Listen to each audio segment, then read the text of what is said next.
জিম্বাবুয়ের মাটিতে একাই যেন রুখে দাঁড়িয়েছিলেন তিনি। টপ অর্ডারের আসা যাওয়ার মিশেলে যখন সবাই হাল ছেড়ে দিয়েছিলেন, তখন একাই বুক চিতিয়ে লড়লেন ইয়াসির আলী। আজ আমরা কথা বলবো জিম্বাবুয়ে বনাম বাংলাদেশের 2026 সালের প্রথম টি-20 ম্যাচের সেই মুহূর্তগুলো নিয়ে। প্রথমে ব্যাট করে জিম্বাবুয়ে তুলেছিল 170 রান, ব্রায়ান বেনেটের 44 রান, আর শেষ দিকের ফিনিশিংয়ে তারা পেয়েছিল এক শক্ত পুঁজি। কিন্তু 171 রানের টার্গেট ব্যাট করতে নেমে একই হাল বাংলাদেশের। রিচার্ড অ্যান্ড গ্রাফা আর প্লেসিং মুজারবানির পেস আগুনে পুড়ে ছারখার বাংলাদেশের টপ অর্ডার।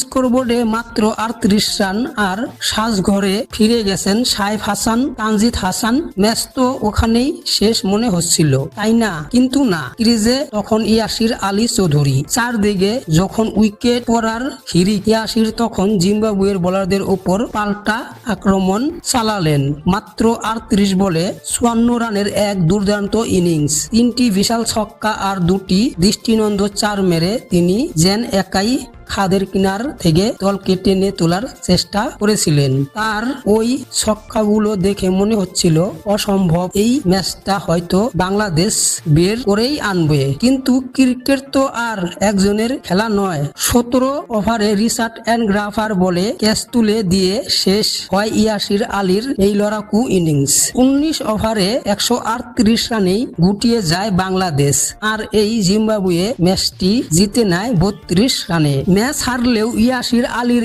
এই ইনিংস ক্রিকেট ভক্তদের মনে গেঁথে থাকবে। তো বন্ধুরা, ইয়াসির এই ব্যাটিং আপনাদের কেমন লেগেছে কমেন্ট করে জানান। আর ক্রিকেটের সব আপডেট সবার আগে পেতে চ্যানেলটি সাবস্ক্রাইব করে পাশে থাকুন।